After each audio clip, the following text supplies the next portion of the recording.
if I can go back a little bit before that happened, when Paul Heyman, Paul E. Dangerously started booking. Before that, Eddie Gilbert, who you knew, was the booker. Yeah. All you ever hear from anyone is Eddie and Todd had a falling out.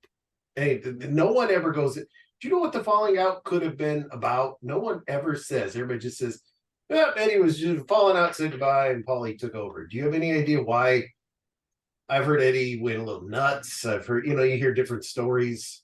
Eddie never struck Eddie as most stable. Eddie didn't go nuts. Eddie was running a program, and I think that there was an opportunity seen that Paul then was interjected into the situation, and Paul had ideas that were different, a lot different than Eddie's, that were changing in a timely fashion with the business, that within the area of Philadelphia, really hard area to get over with, and to get stories across with. And sometimes the element of bringing the South type wrestling up north, especially back in that time.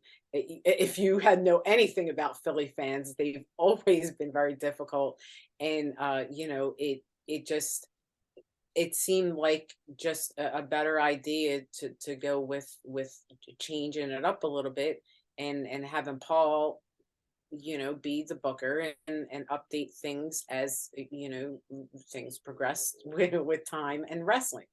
So of course Eddie Gilbert, it felt like he was being pushed out because he was, and a lot of things were done behind his back in order to get him out, which is not right, but that is how wrestling is.